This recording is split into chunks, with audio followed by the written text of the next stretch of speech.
जब भगवान कार्तिकेय ने दिखाया अपना विश्व रूप, हम में से कई लोगों ने भगवान श्री कृष्ण के विश्व रूप के बारे में अवश्य सुना होगा, परंतु क्या आप भगवान कार्तिकेय के विश्व रूप के बारे में जानते हैं? यदि नहीं तो ये वीडियो आपके लिए है।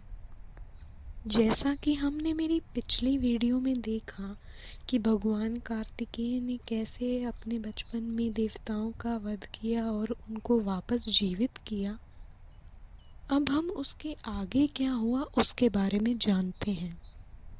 देवताओं को पुनः जीवित करने के बाद भगवान स्कंद ने उन्हें ज्ञान दिया, जिससे उन्हें यह ज्ञात हुआ कि वह स्वयं भगवान शंकर और आदि पराशक्ति माँ पार्वती के पुत्र हैं, ना कि किसी राक्षस की माया। उसके बाद देवताओं को देखकर भगवान स्कंद उनसे बोले कि हे देवगण, अज्ञानियों की तरह तुम लोगों ने मुझे एक साधारण बालक समझा।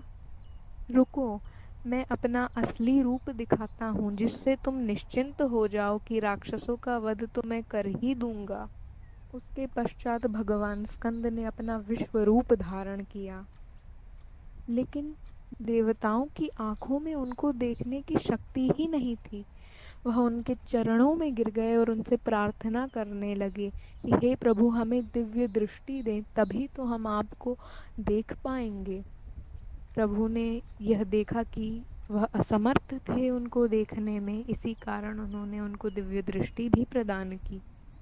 तत्पश्चात उन्होंने जब भगवान स्कंद के विश्वरूप को देखा, जिसमें उन्होंने देखा कि करोड़ों ब्रह्मांड अपने ब्रह्मा विष्णु समेत भगवान स्कंद के बालों में ही हैं, उनको यह देखकर ऐसा लगा कि हमारा महत्व तो प्रभु के आगे कुछ नहीं, हम तो उनके आगे कुछ भी नहीं, उनके चरण के धूल हैं।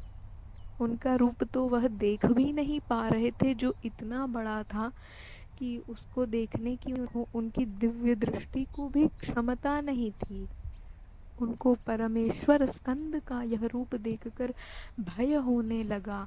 वह सब उनके चरणों में गिर गए और बोले, हे प्रभु, आप अपना साधारण सा सौम्य रूप वापस धारण करें।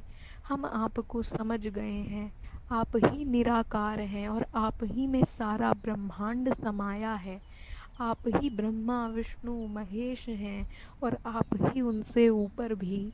आप ही सर्वत्र हैं और आप ही परमेश्वर। हे प्रभु, अपना साधारण रूप धारण करें, जिसको हम देख सकें। इसको देखने की हमारे अंदर और क्षमता नहीं है।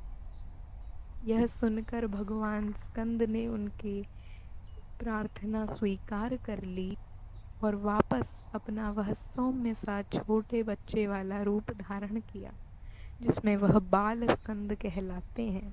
तत्पश्चात इंद्रदेव आदि देवताओं का मन हुआ कि वह भगवान स्कंद की पूजा करें। उन्होंने भगवान स्कंद से प्रार्थना की और बोले, हे प्रभु, हम आपकी पूजा करना चाहते हैं। आप यहाँ विराजित हो इस स्वर्ण सिंहासन पे, ताकि हम आपकी पूजा कर सकें। भगवान स्कंद मान गए और वह पवित्र कंदगिरी पे रखे सिंहासन में विराजमान हुए और देवताओं ने प्रेम और भक्ति पूर्वक उनकी पूजा की। यह वही स्थान है जो कंदगिरी के नाम से हमें दक्षिण भारत में आज भी देखने को मिलता है। यहीं भगवान बाल मुरुगन ने अपना विश्व रूप भी धारण किया था।